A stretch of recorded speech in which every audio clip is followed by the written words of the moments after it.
Boom. And there I am on YouTube, start all, and now we are on Twitch and Kick. Alright. Morning, folks. Another day. Trying to get a few more sentences, a few more words. I don't even know how far I'm going to get on this. Mostly this is going to be a lot of review and hopefully just get some words on the page, period. Mojo! Mojo. Cool it, dude. Cool it.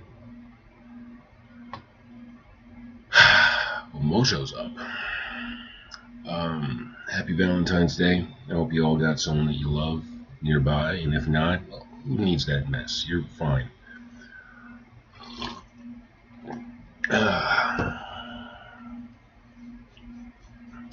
Wifey came over, spent the night last night. Came over late. Decided to have a Friday night date night with a friend of hers. Still came over and just watched a little bit of YouTube and the news and stuff, and had tea with me before we went to bed. Did some reading. I started reading His Lost Lycan Luna, a romance novel. I want to say the author is Susan Hall. I don't care for it so far. I don't care for it. I don't care for the preposition. It puts everything in the present tense, which doesn't make sense to me as far as the story goes. It makes me want to play around with it a little bit, but putting everything in present tense just feels weird. Like, oh, this is happening right now? Then how are you narrating it to me? If it's from the character perspective, it feels like stories should happen in hindsight, but that could just be my own rigid brain. And maybe there's a certain appeal, a certain je ne sais quoi to trying to put somebody into the action, like as the action is happening. But that's weird, especially in a romance novel where it comes down to like the combination of sex and happily ever after. So are you just like one of those little cuckbirds that's just over the shoulder and just like, what's happening now? Yeah, I don't know. But again, that's me overthinking things. Speaking of overthinking things, I've got this chapter to work on, which is the meat, the psychological crux, the moral crux of what's going on in the story. This is the real story that's taking place under all the spectacle and action and romance and everything else. I think this is what sets my books apart, is the psychological aspects. Because yeah, I don't just do spectacle, which is a lot of what I'm seeing of romance, where it's a lot of, oh gosh. I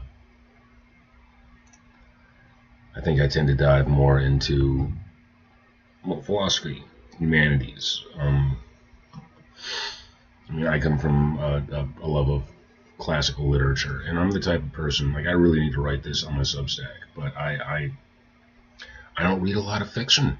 I write fiction, but I don't read it. I am much more likely to read a book about writing than I am to read any sort of fiction fantasy novel.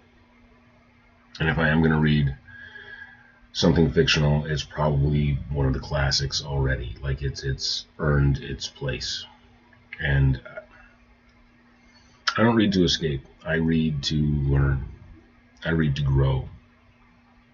And I think as a writer, I have an obligation to write books that challenge the way people think, or at the very least get them thinking if they never did it before. Because I don't think if you read a good book, you're going to be the same person at the end of it that you were at the beginning of it. And in doing so, I don't think as a writer, I'm the same person that I was when I finish a book. That is the nature of the hero's journey. Even when writing a romantasy, I guess. Mostly, I just need to make sure I have a history of wins. Like, I'm looking forward to getting to a point where I have finished more books than I've started and put aside. that I'm very interested in. And I am still waking up, clearly. I should get to bed at like midnight last night. Without having a couple hours to just sleep in front of the TV set.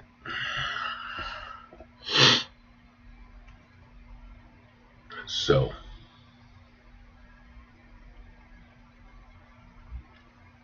and I watched a video last night about how to make sure your characters are good. And there's something that I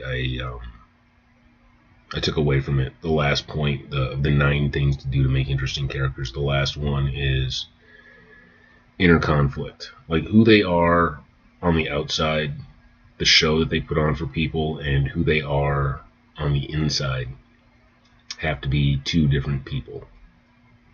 Like there should be some sort of conflict that needs to be resolved. And I think that's what I'm building up to with Garrett right now.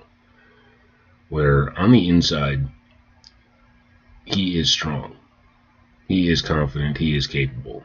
On the outside, he chooses to forgo all that. He lets other people carry the slack. He kind of shrinks back a little bit. He tries to be nice. He tries to keep himself soft for the sake of peace.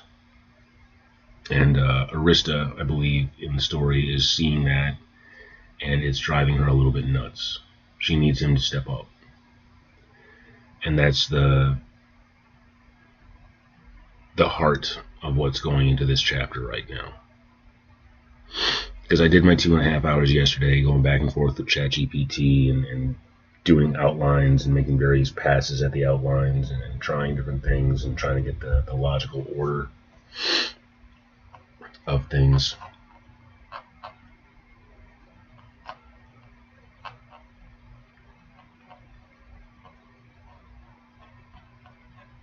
And let's go over all the notes, all these nearly 2,000 words that I got. So, Emergent Chapter 3, Arista and Garrett again argue about him becoming king. So, if you're in a real relationship with somebody, you know you're not having different arguments all the time. You're having the same arguments over and over and over again. And this is something that they've already touched on, but this is where it finally hits its full... the flower blooms, I guess you could say, on this argument, where they finally reach the real heart of it.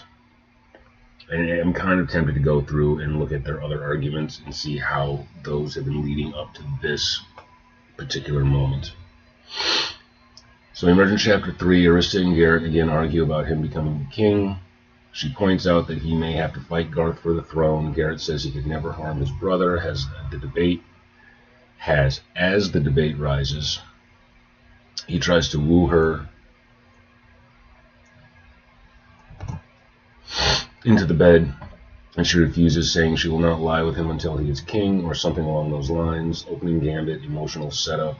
They return to the bedroom. Mary is asked to wait outside. She's disappointed. Garrett shuts the door gently behind him and turns. Arista is slightly fuming at him. She states, "You will be king." He responds, "That's not for us to decide. The order of birth determines it." She replies, "Plans change, titles shift, thrones are taken by siblings all the time. It happened to me. Garrett, and you would have me do that to another, like your brother did to you." Arista, "Yes." Then she adds, "I was displaced for cruelty. It is no different than your brother, except that he is foolishly incompetent as well."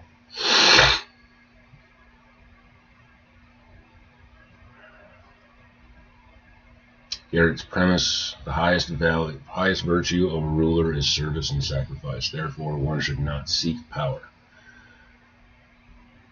A king is a servant to the masses. The king belongs to everyone. Garrett doesn't avoid the crown because he's afraid of power. He avoids it because he understands what it costs. He sees kingship as service. Arista's premise: the highest virtue of a ruler is strength and responsibility. Therefore, one must not refuse power. A king must not bow to anyone. A king must be strong enough to belong to no one. Arista sees kingship as stewardship. This is your thesis clash. Garrett defines kingship as service. Arista defines kingship as strength. But the best rulers are both. This isn't a fight about ambition. It's a debate about what kind of world they want to live in.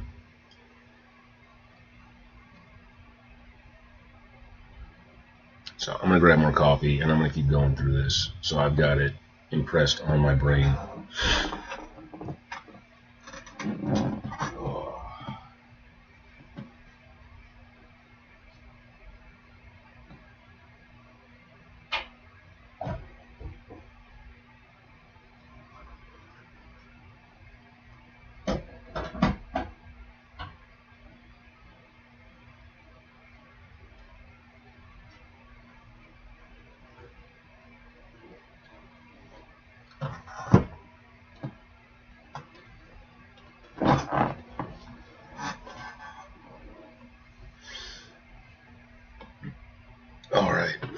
Let's get back into reviewing this stuff.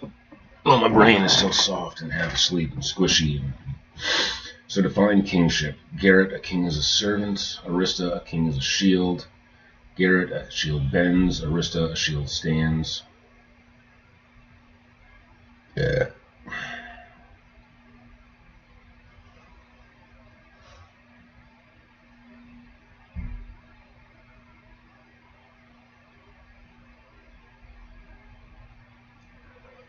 The shield bends. The shield doesn't bend.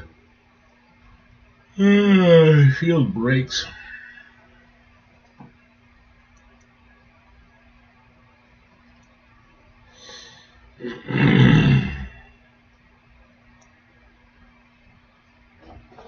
The shield breaks.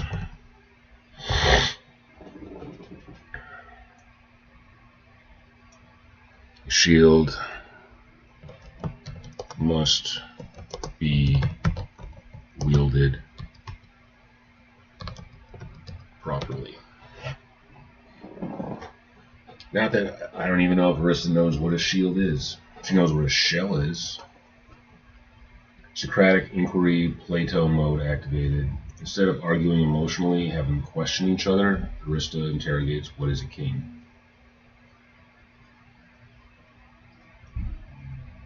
And this is one of those areas where I'm not 100%. Like, this was just plugged in. And this is one of those things where I gotta debate this with myself a little bit. Hey, what's up, Miss Shadow? Yeah, go for it.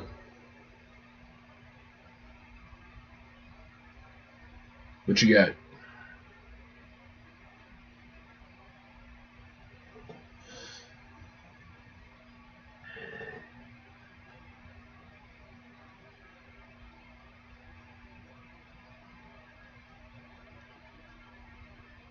Sure. I don't know what VC is, though. But yeah, you had grass yet? Have yourself another long night. Voice call. Sure, on Discord? Yeah. Let's see if I can figure out how to do it.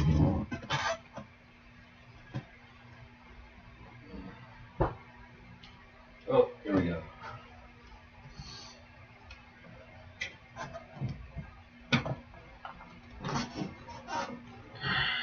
Alright.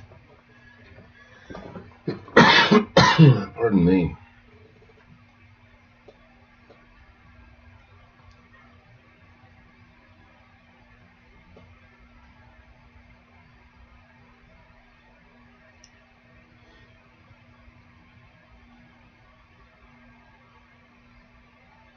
Okay.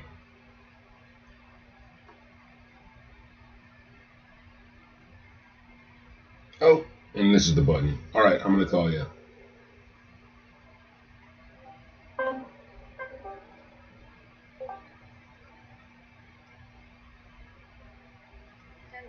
Hi. You don't have Discord on your computer? I might. I don't know. You didn't watch it, but Oh, okay. Could you send it on the phone? I don't know. Let me see. I probably do.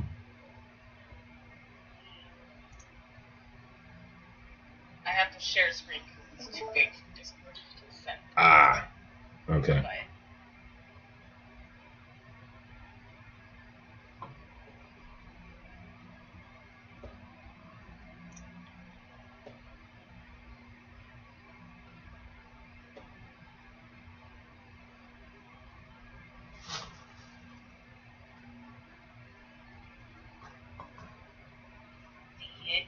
But I see there's black. audio to it. You didn't see it? I see just a black screen right now. Okay. I have it paused, but there is music. I don't know how loud it's going to be on your phone. I wrote the song. Like, I wrote the lyrics. Ooh. I obviously didn't sing it, but I wrote the lyrics. Yeah, it's a longer version of my blurb. So hopefully this is okay. I still have to do the middle. The middle is just the wolf running. It doesn't have too much yet animation wise. I have to still do that, but I'll hear it, but I'll play it. Let me know what you think, okay? Okay, yeah. Sounds like you did a lot.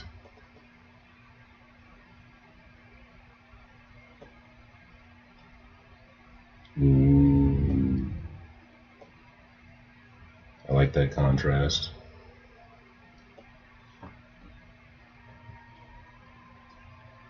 Yeah, I can hear it.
Hell yeah. I'm interested to see like how that evolves. That's awesome.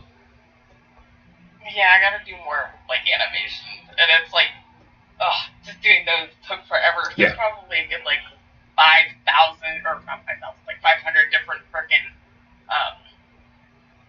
scenes. That's not the right word. What am I trying? Frames?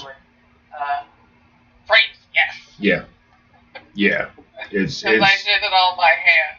Yeah. Oh my gosh. It's pretty exhaustive. Yeah, and I would totally be like more interested in going into animation if it weren't for like the sheer amount of work and the low pay that goes along with it. Right? Yeah. I had to fix the head of the wolf when it's running.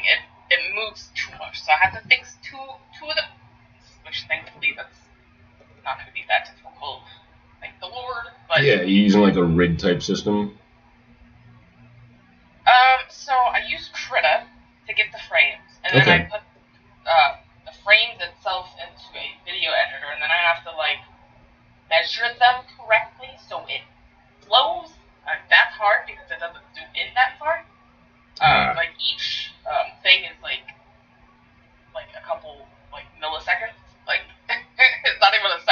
It's Yep. just like very, very, very microscopic. Yeah, it's like 30 frames a second in order to get a really smooth animation. Mm-hmm. Yeah, anything beyond that, the eye doesn't pick it up anyways. Yeah, I mean, I pick everything up. I'm like so like Yep. going grr. Yeah.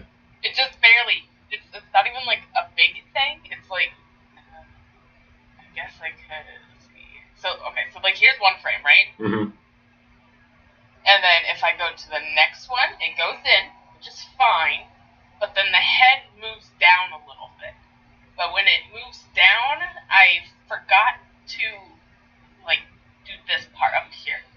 So this part is too high, and it just like, yeah. Yeah, and it sticks out to you a lot because you've been looking at it so much.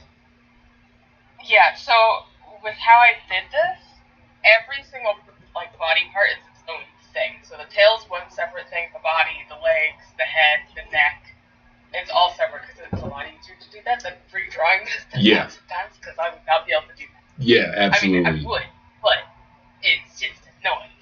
Yeah. I'm not going to do that. Copy and paste works when you have it like this, then I could just do that. But like that one right here is I need it to like not go down too far.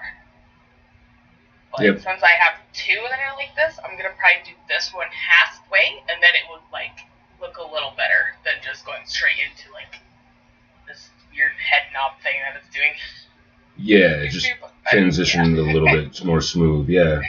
Or make it a little more subtle. But yeah, that's a really trick. Going frame by frame, it's the timing gets so weird.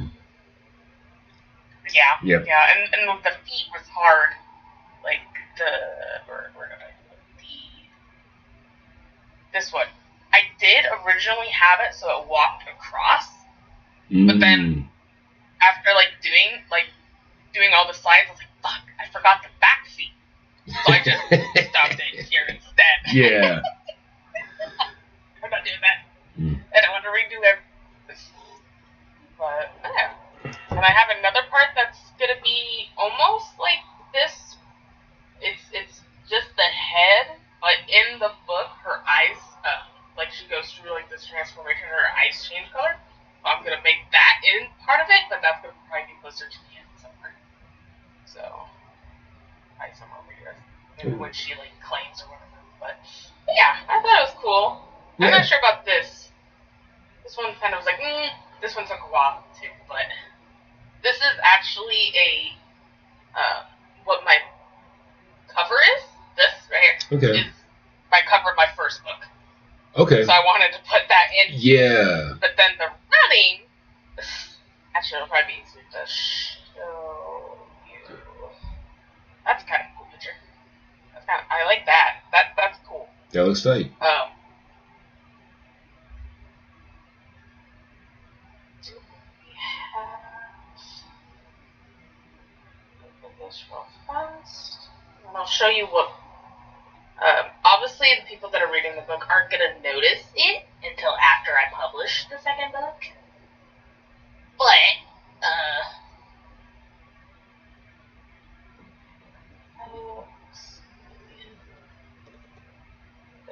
put this for you, and then you can see the similarities. It's literally just a wolf running, but it's a different frame because it's running differently than, like, not as fast, it's more like a trot type thing, but you'll see the...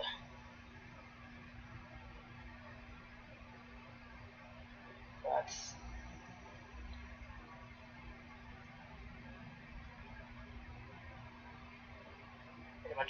Pretty much like this. Okay. Yeah. That's your second cover? So yep, that's the second cover that I have. And then that way they're kind of connected. Yeah. In a way. Oh. And then I don't have to do a second one for my second book. Technically. I probably still will, but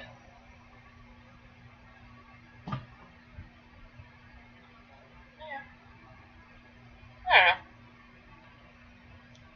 I might use one of these frames as book 3. Yeah. I have them. Yep. And it looks like it's a sequence. Right like there. It ties it all. That one looks good.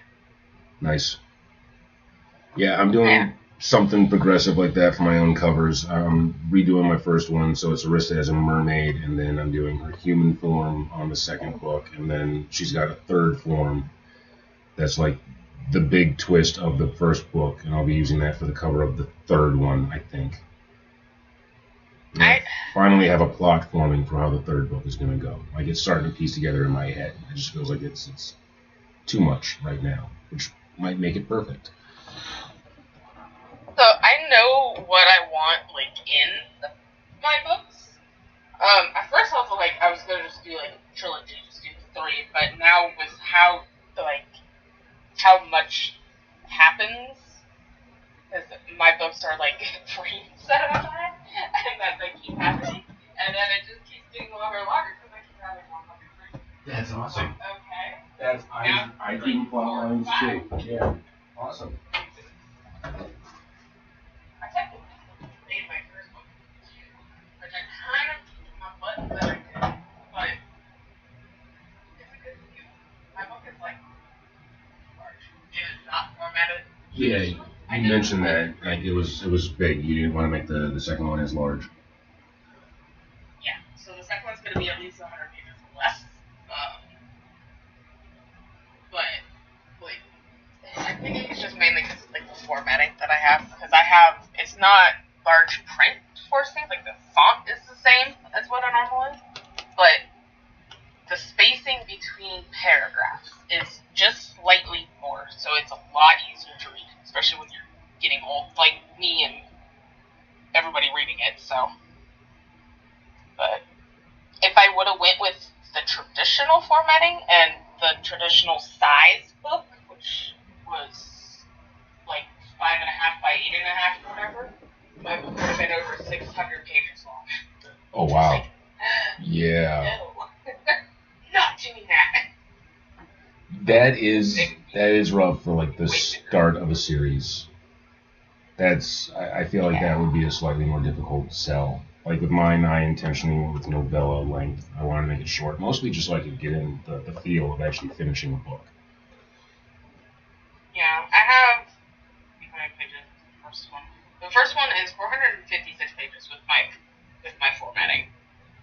Is there any chance you could do a prequel, like something to sort of trick people into the series a little bit? Give them something like, oh, this would be an easy, quick read, and then get them emotionally invested in your characters so they feel compelled to get the next one? So, I have technically a lot of ideas I kind of want to do with my books. I was working on part of it, but I don't know the legal stuff that I need from a website to actually fully have it legally up. But on a website that I was in the middle of making, I ended up having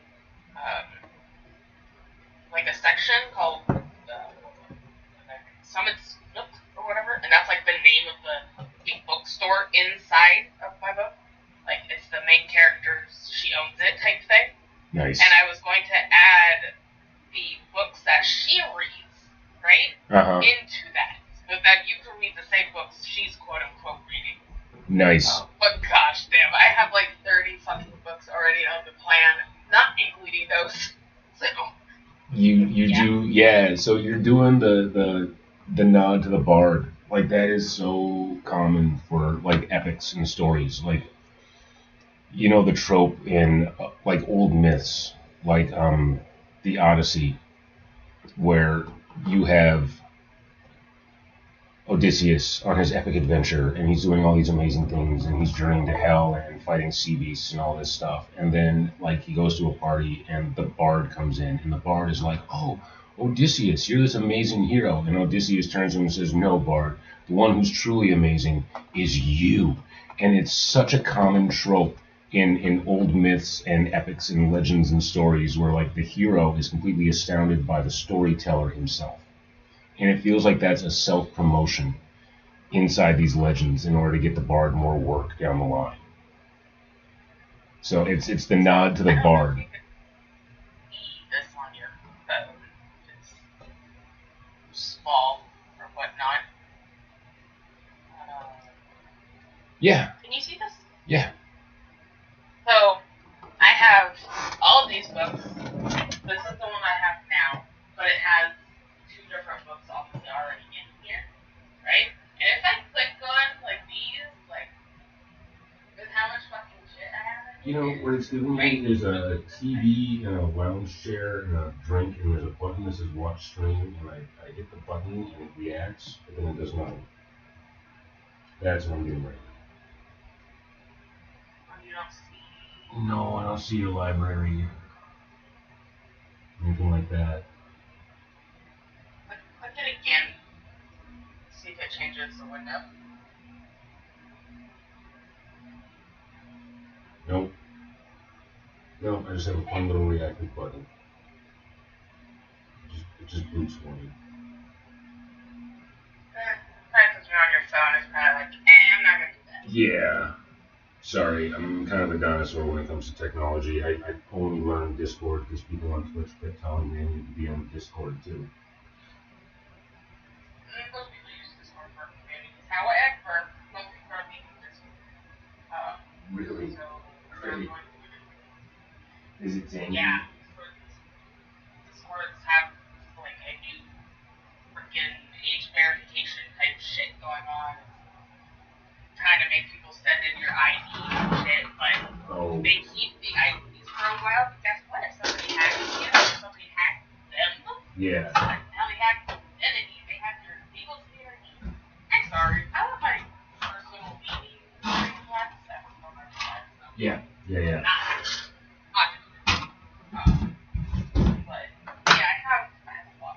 I was gonna show you these things, but I guess I should. I do actually have. I don't know if I actually told you or not before, but I do have a collab that I'm working on too. But I need to start. Still, if you want to make a short story. You know, it sounds interesting, but I don't know if I can really commit to the time at this point. I'm kind of, I don't know, overwhelmed right now with everything I got going on. Between the new cover, figuring out promotion, and trying to get my Substack going. Like, there's a short story that I started that I'm waiting to get back to, which is just, and it's so simple. It's just a retelling of the story of narcissists. Well, if you change your mind, it's not a time thing. It's gonna probably be a while for me to even get it.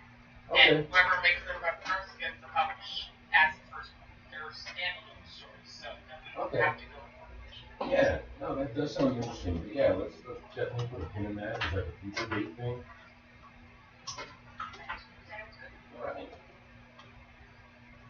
I'll probably head to bed before I get a second one and End up saying another 12 hours working on like one little fucking animation. Trying to finish something. Yeah, so you sleep well, alright? one frame was 6 gigabytes. Oh my, yeah. Yep. Yeah. That's a lot. Much in the last few times. So. But anyhow, maybe I'll catch you later if you ever get back on. That's not 5 o'clock in the morning. Yeah. Yeah.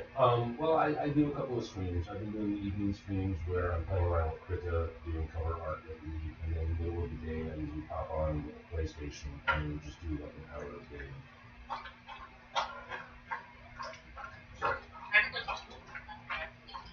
Alright. I'll talk to you later. Alright, talk to you later. Bye.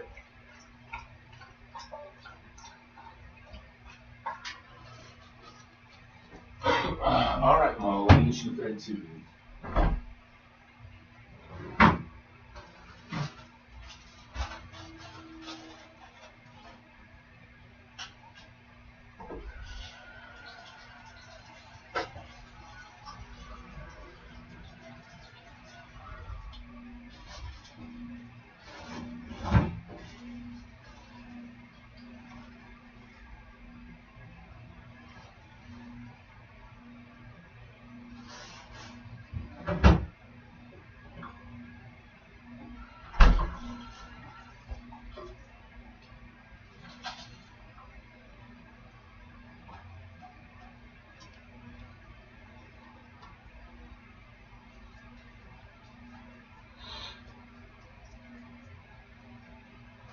Hi, Lou. Can you eat your food? All right. Hey, Inactive Void. Sorry about that. I had to check out another author's work. Now I gotta hit that back one.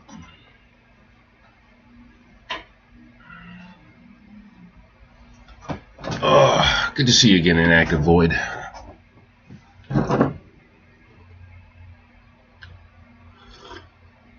Okay, where was I? Okay, this Socratic inquiry section, the Plato mode activated. Arista interrogates, what is a king? Is a king chosen by desire or by necessity? If the good refuse to rule, who remains?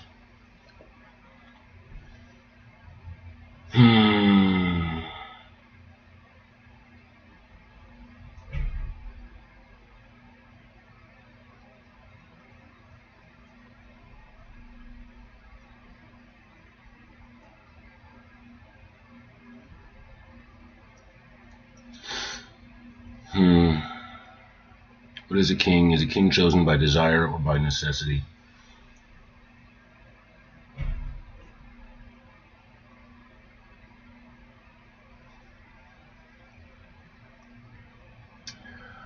Is a king chosen by desire or by necessity? Like, that's a good question, but the phrasing is bad. Is a king chosen by desire or by necessity? And, like, it's bad in a way that it doesn't make sense to us, but it would make sense to Arista. And that's part of the issue that I'm having with Arista's speech. Like, I want her to sound ancient and old and you know, like... but that can be expressed better. I think that's my big issue there. Is a king chosen by desire or by necessity? Does the crown go to who wants it more?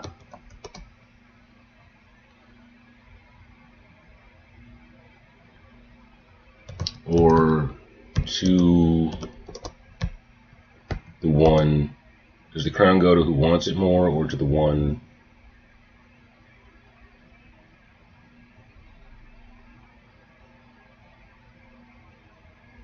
It's like, I think what I'm trying to say is, it's not who wants the crown, it's who the crown wants.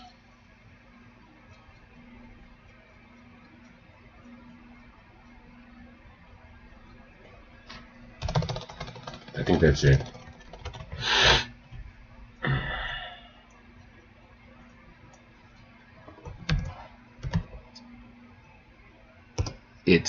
It is, since this is Arista speaking, she never uses conjunctions. It is...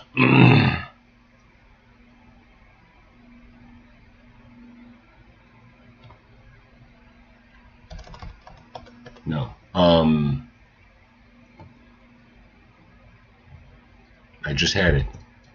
Is it who wants the crown, or who the crown wants?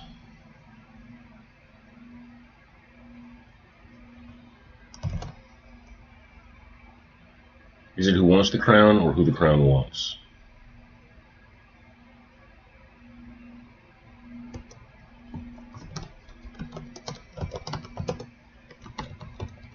Better, which is a better king?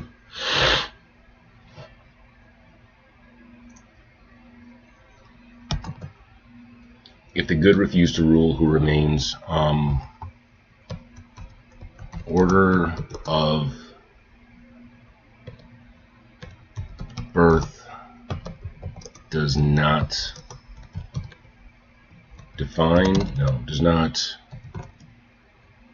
determine quality of character.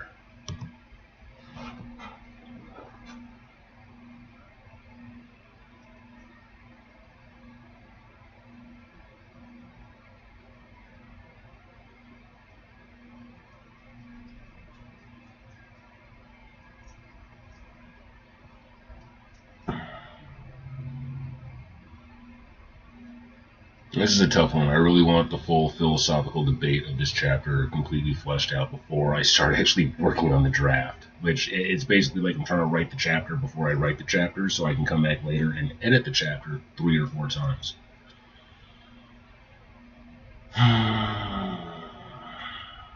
Garrett counters, is rulership measured by dominance or mercy? That doesn't sound like a Garrett question. And how is that a counter?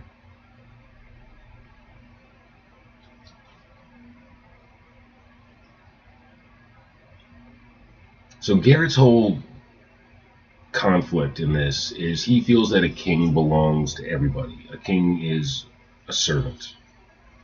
He doesn't see it as lording over. He doesn't see it as dominating. He sees it as one should be humble in a position of leadership, which I believe that myself. I absolutely believe that myself. That's my own conviction. But then you also have to be strong, and you have to command. You have to lead. And that leadership is, in my opinion, a service.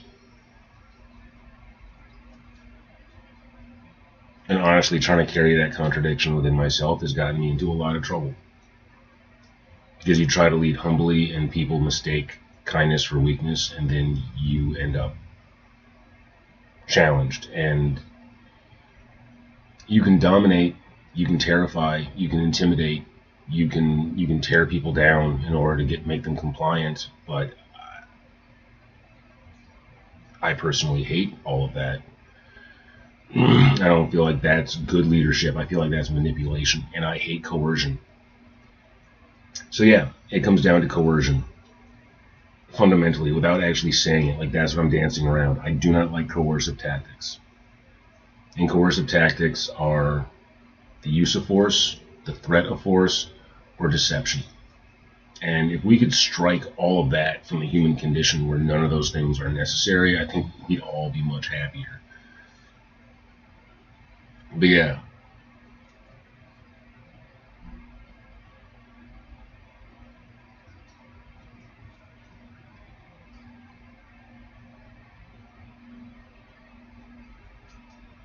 So how do I phrase that into the story?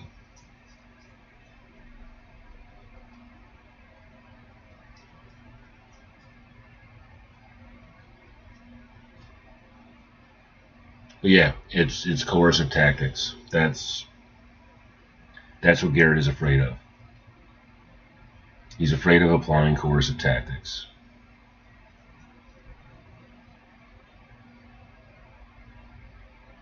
Because he's too gentle. He's too nice. He's too empathetic. And you gotta remember, like, he has an autistic brother. So, like, he's probably borderline himself and could have that inflamed sense of justice with high empathy.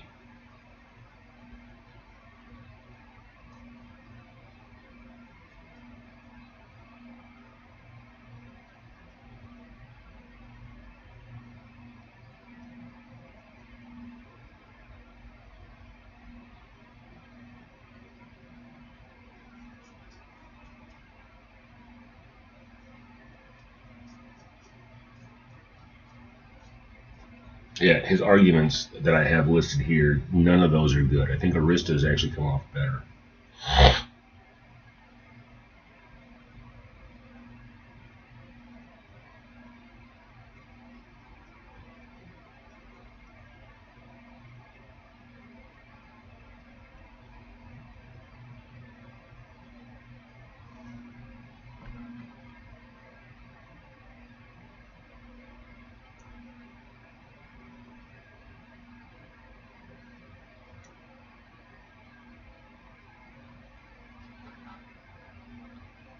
So Garrett counters, is rulership measured by dominance or mercy?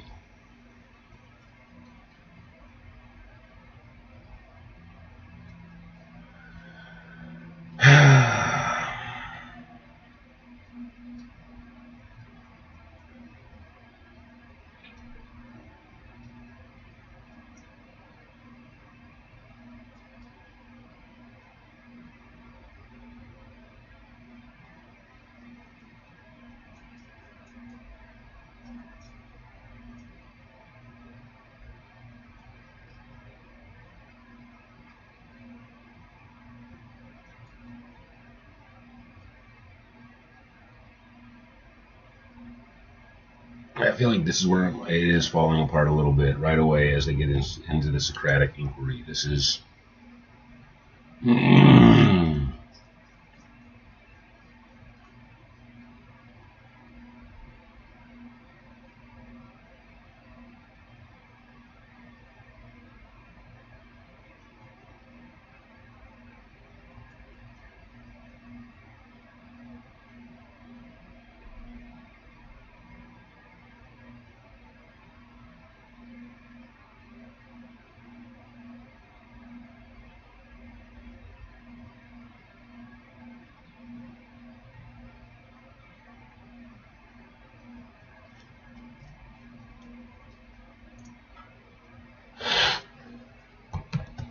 Let's take this to ChatGPT. I'm having a hard time with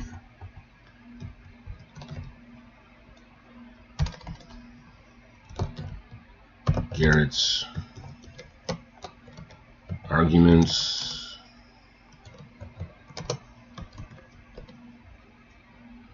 probably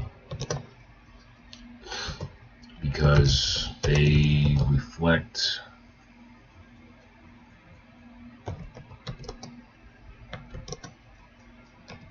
my own issues with leadership. They definitely do. There's no probably. I hate coercive tactics. That is force,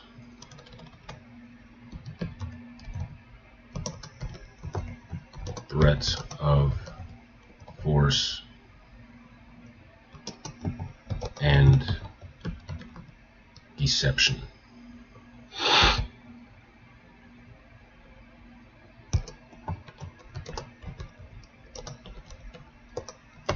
Try to lead with humility,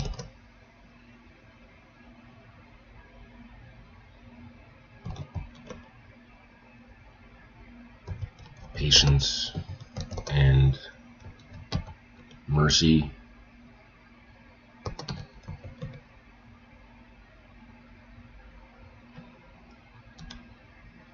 Then kindness gets mistaken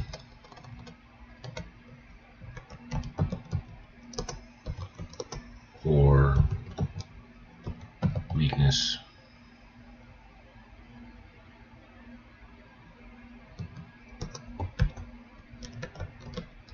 Injustice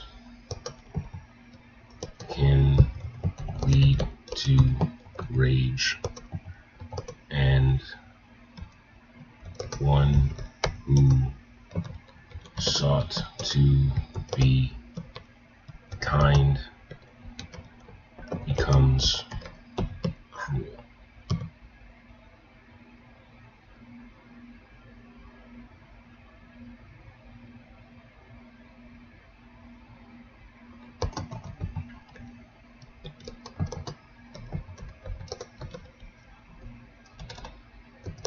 Having a hard time working this into this argument.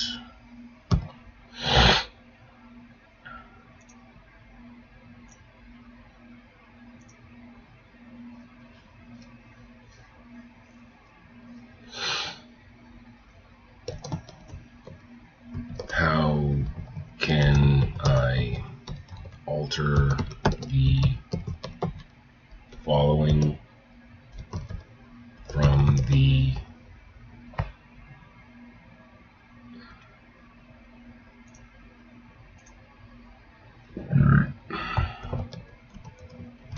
Socratic inquiry? And see, this is where I'm at that point where, like, this is the type of shit that I would sit and spend months debating with myself in order to, like, get it formalized, and by the time I did, I wouldn't be writing anymore. I would just be philosophizing. How can I alter the following from the Socratic inquiry section? Space that out to show that I'm putting in this.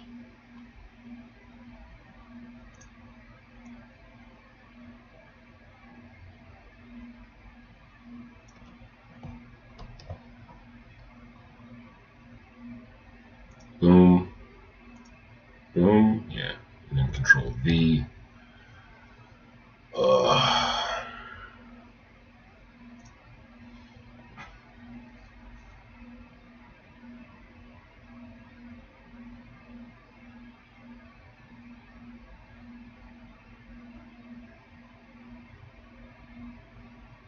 What you're wrestling with isn't just dialogue, it's legitimacy. Garrett doesn't hate power, he hates illegitimate force. He doesn't fear ruling, he fears becoming coercive.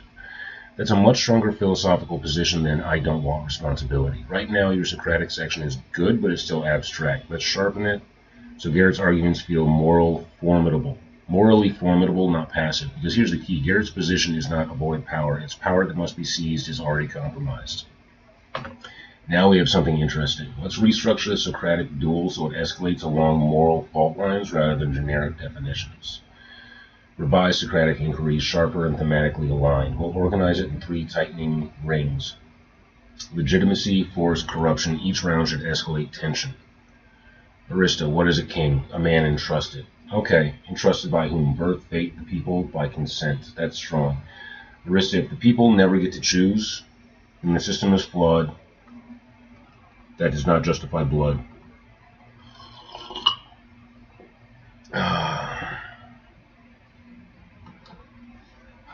Mojo, stop, dude.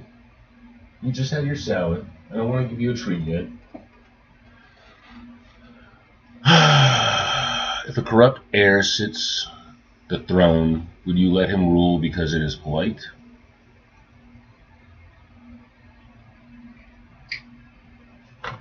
This is giving me too much.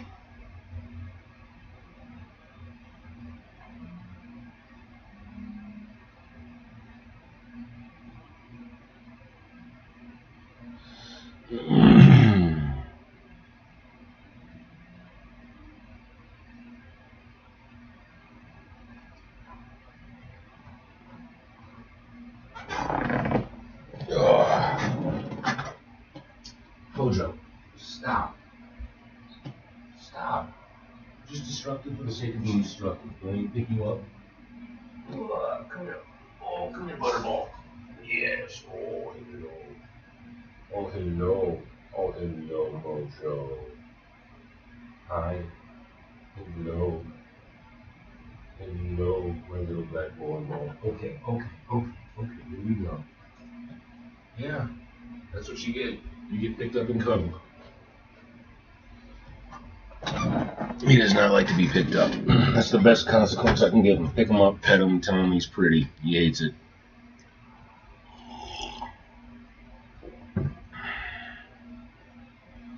Yeah, I don't feel like this gave me anything I can work with that helps me out anymore. That's how, yeah.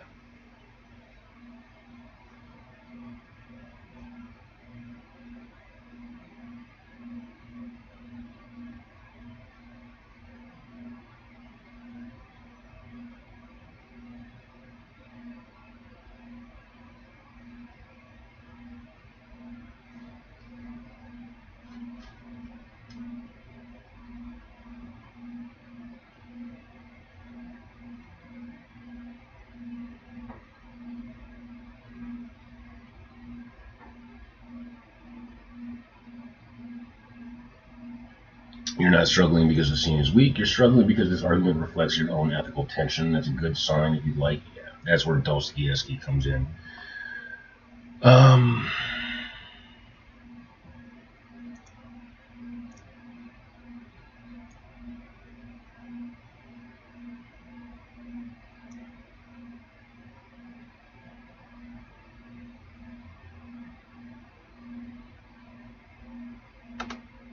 So how can I rephrase each of these so it reflects what I'm pondering?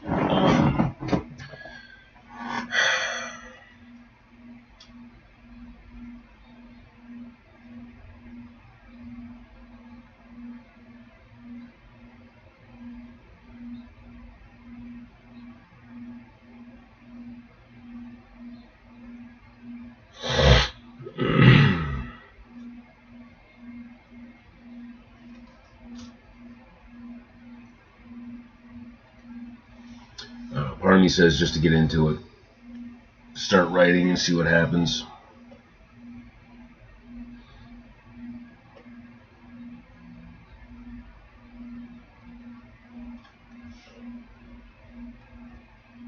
Is rulership measured by dominance or mercy? Can a man serve better without a crown?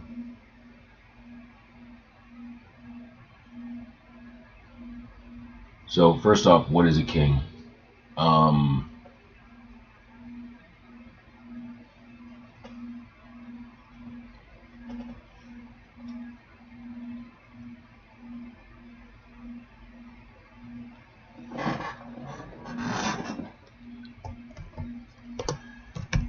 A king is a servant who belongs to everyone.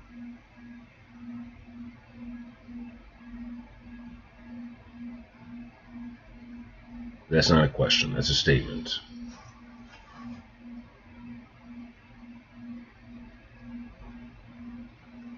So she has to be the Socratic one in this situation. In this situation, she is Socrates, she is Petruchio.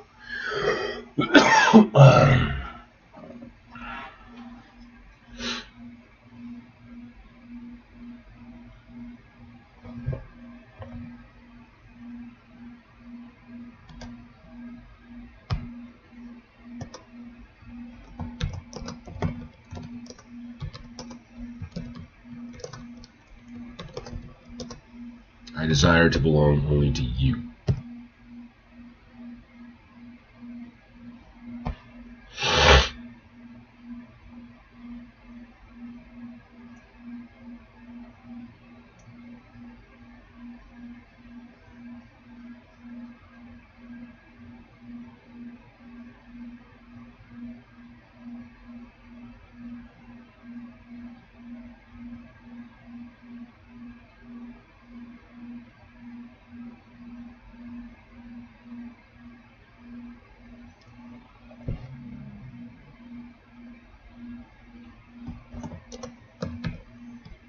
A king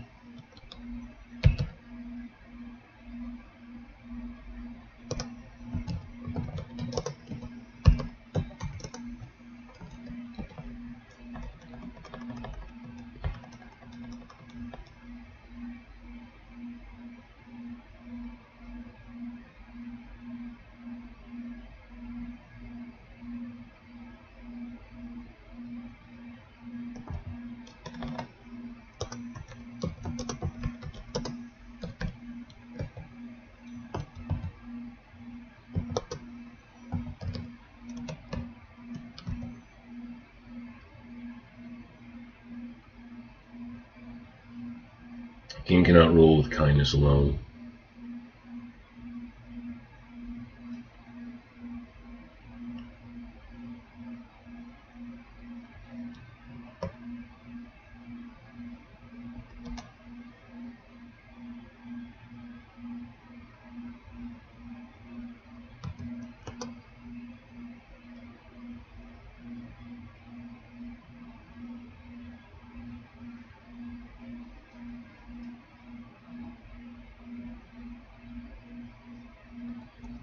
Let's echo Hamlet. Sometimes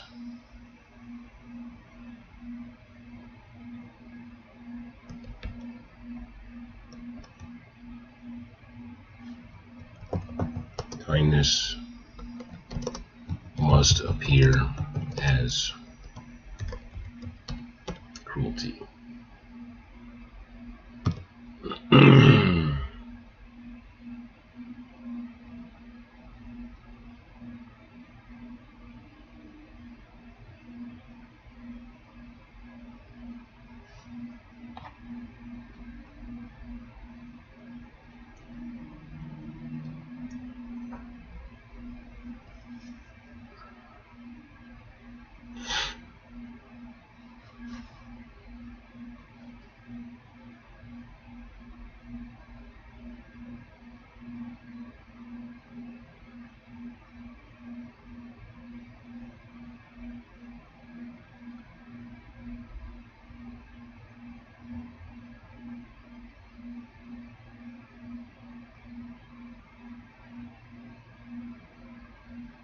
Must all power be centralized? I refuse to know. King cannot rule with kindness alone. Sometimes kindness must appear as cruelty.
Kindness mistaken for weakness invites predators.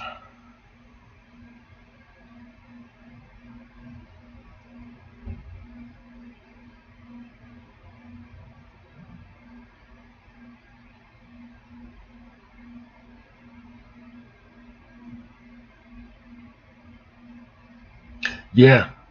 Injustice breeds fury, fury breeds cruelty. A king who seizes power to prevent tyranny often becomes it, and that's the crux of the hero's journey. Like, a hero who lives too long ends up becoming the tyrant. So the whole hero's journey is basically the world needs to change, meaning I need to change.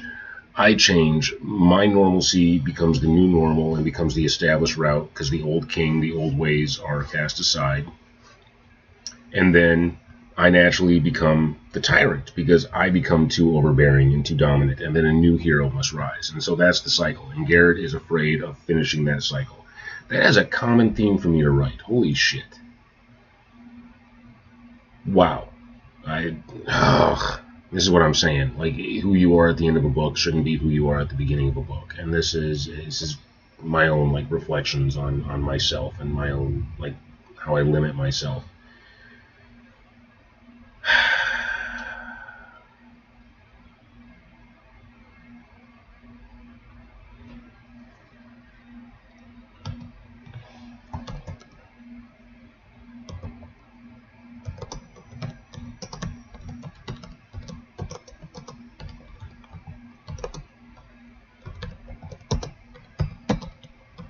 Those who overthrow a tyrant risk becoming one themselves.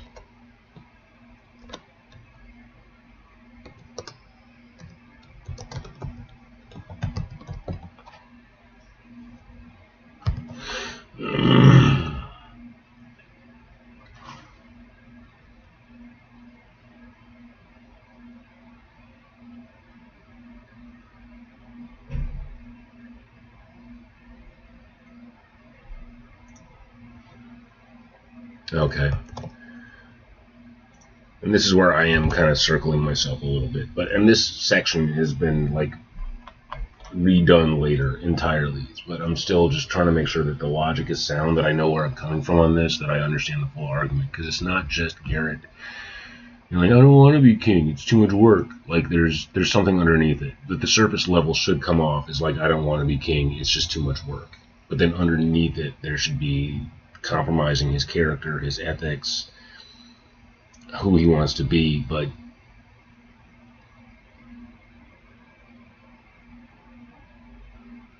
God, is there a moral fault in being too gentle? Is there a moral fault in being too kind? That's what I'm really getting to on this.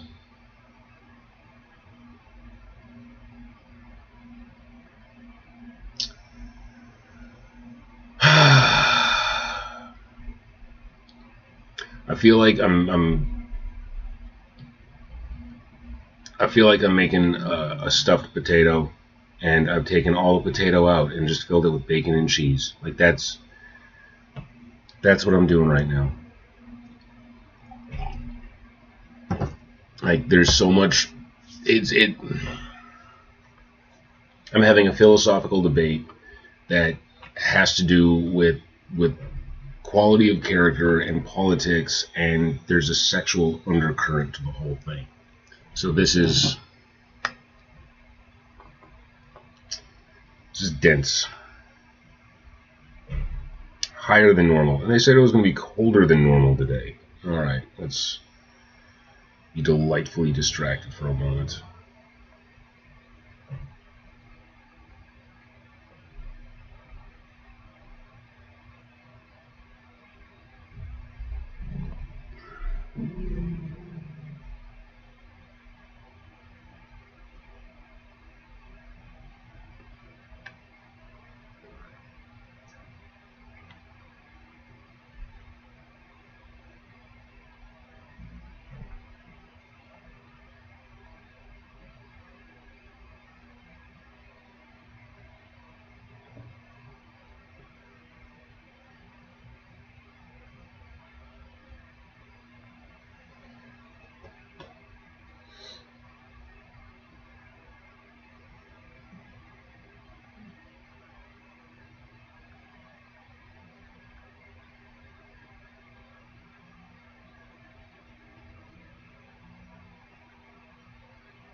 Let's go to my author page. Nothing. Vertica is just posting her memories of Lacadia over and over again. Good for her. I feel like she uses a decent amount of AI generated art though, and I kind of refuse to do that, which is weird because I use AI to help me with my writing and my plotting and my editing and my grammar checks and all that stuff. But for art, I just refuse. Like I have to do my own artwork.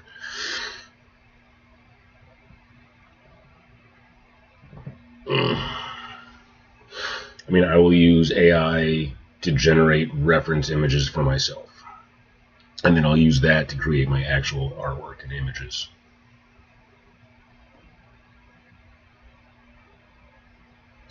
So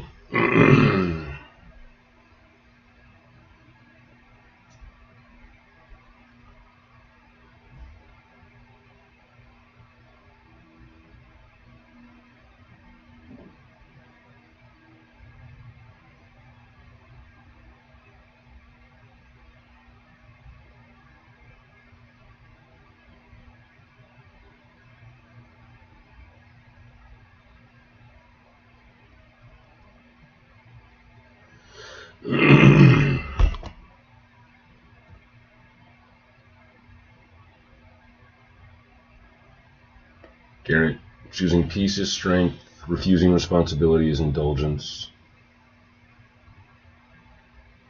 I don't know, this whole section is just kind of...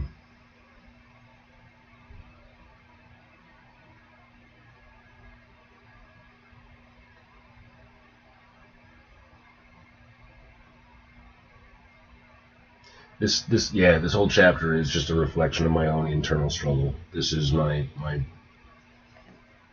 anima and the animus, like just duking it out with each other. Inversion of the taming of the shrew. In Shakespeare, Petruchio dominates through chaos and control. Invert it, Garrett assumes he will regain equilibrium through intimacy, or as to denies him, the taming fails. Here's the twist. She's not trying to tame him into submission, she's trying to provoke his assent. So instead of I will break you, it becomes I will not shrink to make you comfortable. That's the inversion. Define love. Would you love me without the crown? Would you love me if I were small? You are not small, neither are you. This is the pivot.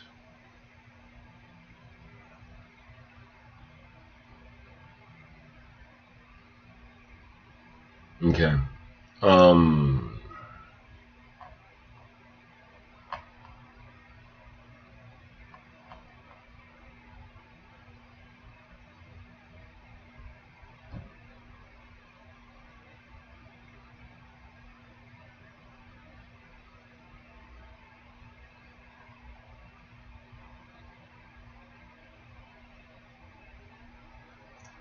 Start.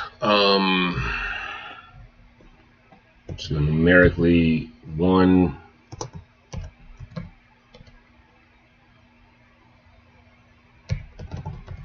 Provocation. Look at that, I actually put a word in the chapter.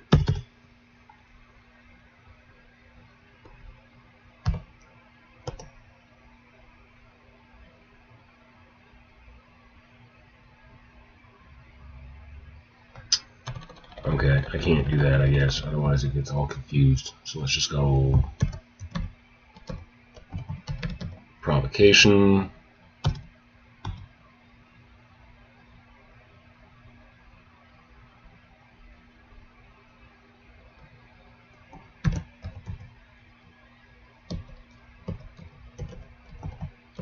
Ideological duel.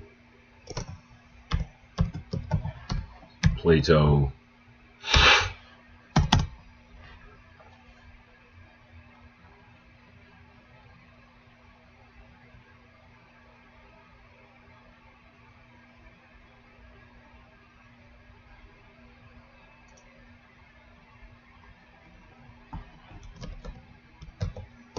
Round 1.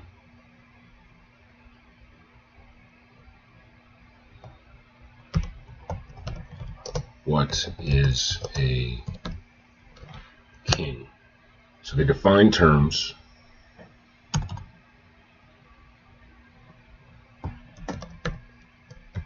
Round 2, and this is where, yeah, I think I'm actually gonna like So in order to gear up for writing this section, I have to read Act 4 of The Taming of the Shrew. Like, I started Act 3 yesterday. I need to read Act 4, well, the end of Act 3 and the beginning of Act 4. I think that's where I find the heart of, like, what I'm trying to do. Like, the Taming of the Shrew section of the book. Or the play. And then I have to read The Republic by Plato, which is my least favorite of the Socratic works. Like, it's the least Socrates version of Socrates ever recorded.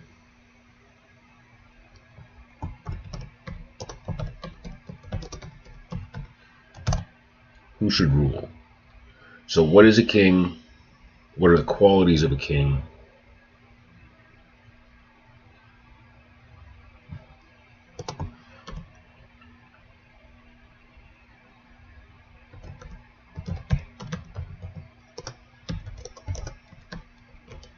Qualities of a king. Round 3.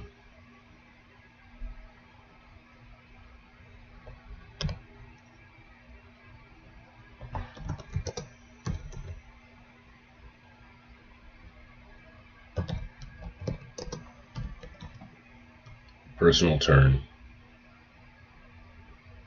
Okay, so we go to definement, we go to the restrictions, and then it becomes personal.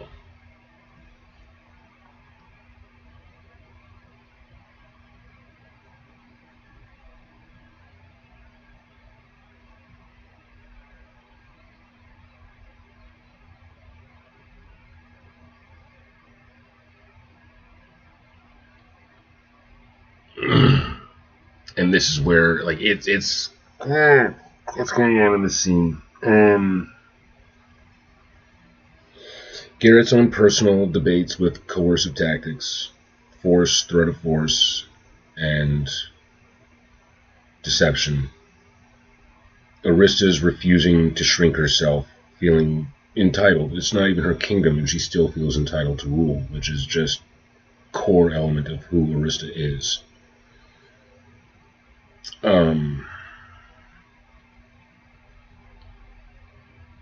But she flips it and makes it about Garrett being the better choice in order to be king. And it has to go from... I mean, we start out talking about the kingdom and the crown, but really what it becomes is marriage. What are each one expecting from their spouse? And Arista is saying Garrett has to lead. She'll be his partner as long as he leads. And she can't partner with somebody who won't.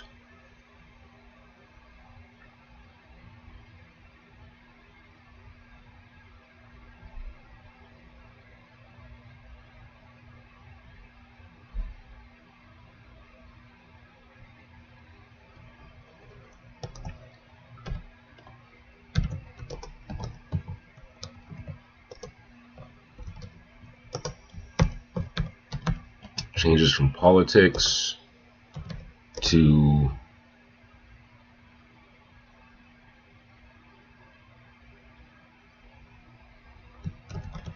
marital expectations. I mean, basically, it's like they're both looking for the happily ever after that romance is supposed to guarantee, but they define it as different things.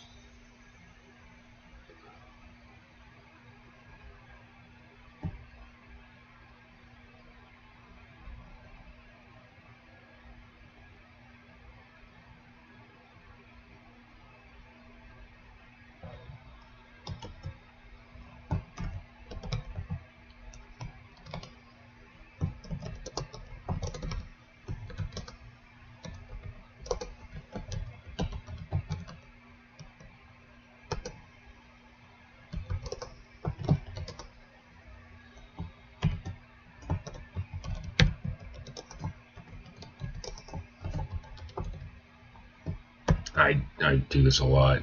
Each has their own expectation of what happily ever after entails.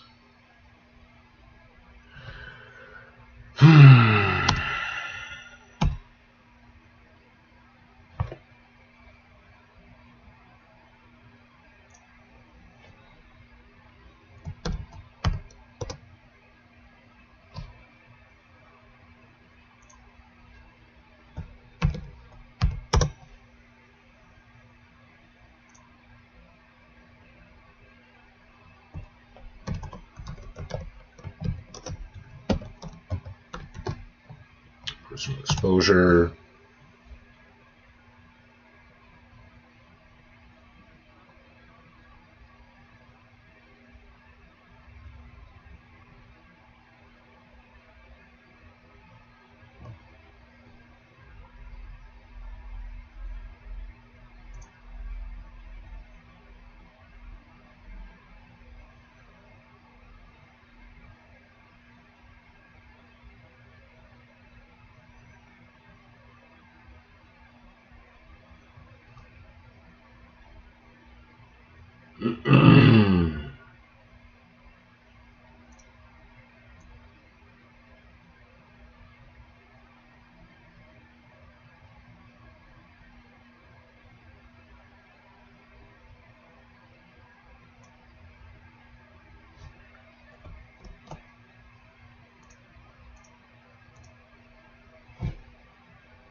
So I'm putting this into the actual chapter. Like, this is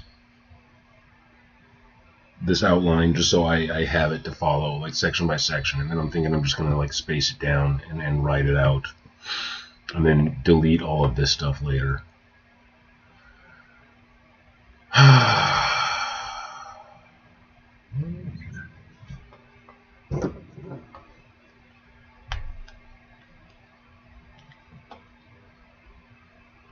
I gotta get rid of that app.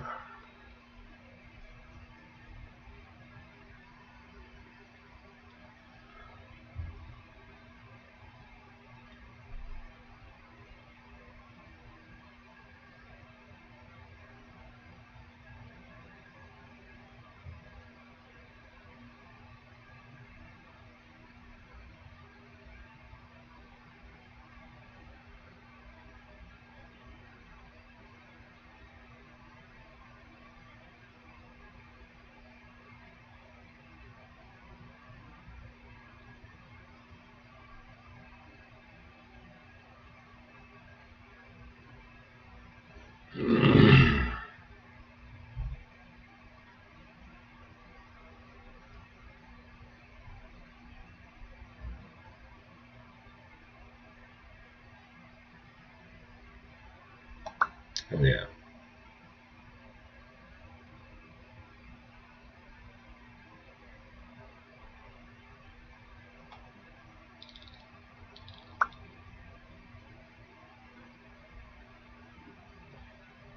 Become a voice actor scholarship with Tara Strong, and they give you a discount. It's not much of it's a discount to a program. It's, yeah. Personal exposure.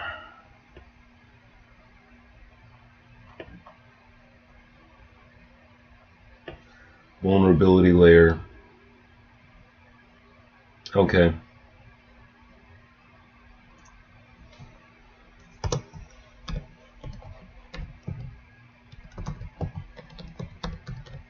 Vulnerability.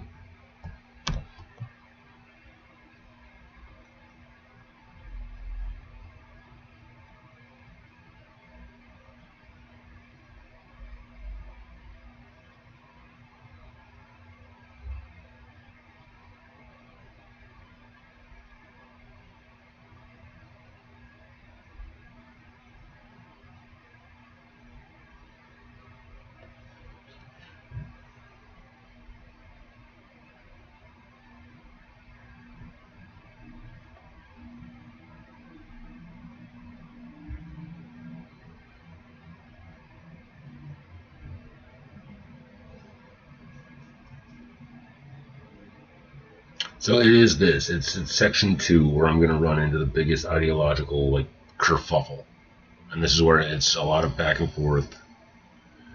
So in true Socratic fashion, she has to press him with questions. He has to give a rebuttal, and then eventually his logic has to fail him.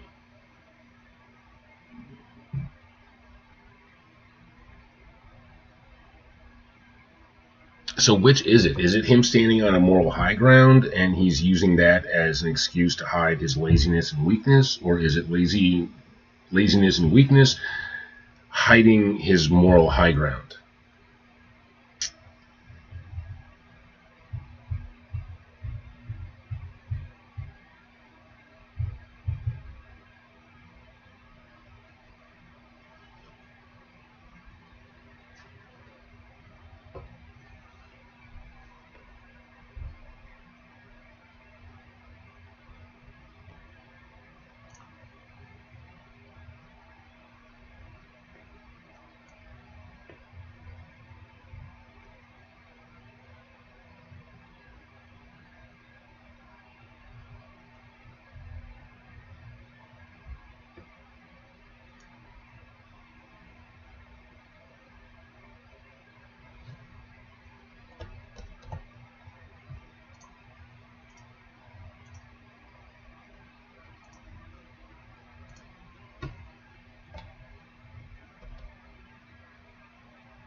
Yeah, again, I got this voice in my head that's telling me, like, just write it. Just write it. Stop deliberating with yourself. Just write it. Like, I'm having supposed to be the taming of the shrew, but here I am as fucking Hamlet, where I'm debating over it and deliberating with myself. Hamlet was my favorite book growing up. As a kid, that was my favorite, and I didn't understand it until I was much older. In fact, I continue to understand it better and better every day.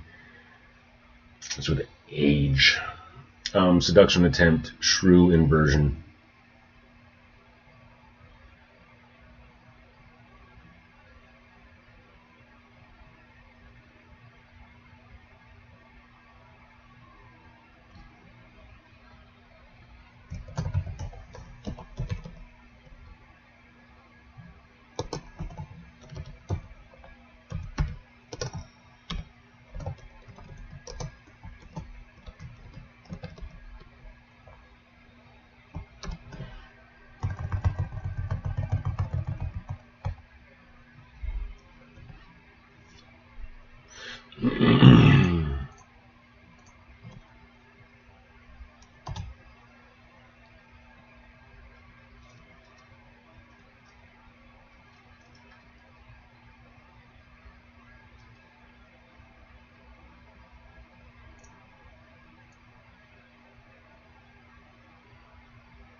Yeah, at this point, I'm really just pasting in this last bit into the actual chapter section so I can go in later and take it all out.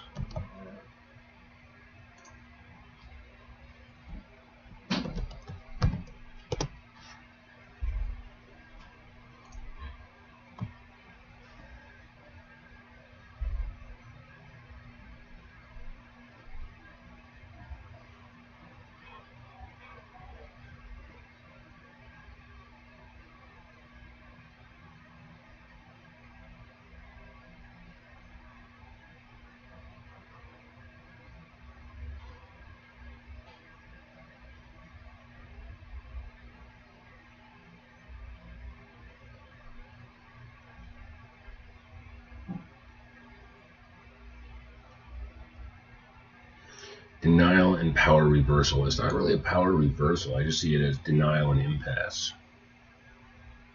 It's unresolution.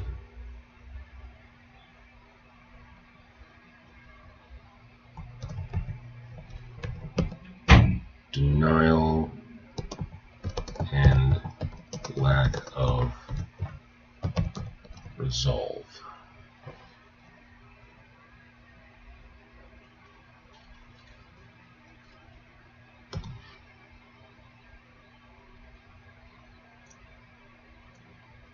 And this is a turn. This is a turn. It builds tension. It's useful.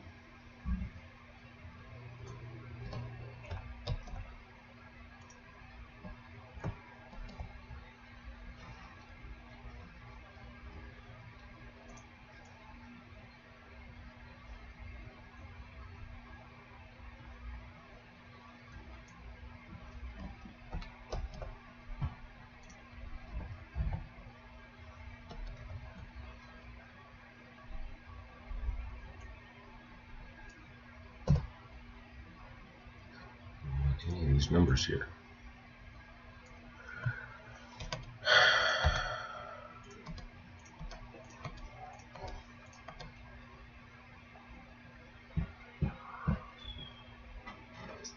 Good morning, darling.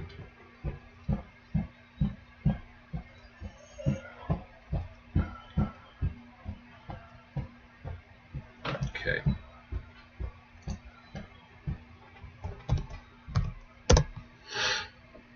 All right. Well, it is after 8 a.m. I'm going to go ahead and end this stream. Thank you all for joining me this morning. Sorry I didn't get to you in time in Active Void. It would have been great to bullshit with you again. Miss Shadow, appreciate you even though you're asleep now. Chorna, Stokes, if any other of you guys are watching at the moment, just being quiet, appreciate you. I'll see you later. I might be back on today or I might not. It's Valentine's Day. If I'm not back on, assume I'm having a lot of fun. All right.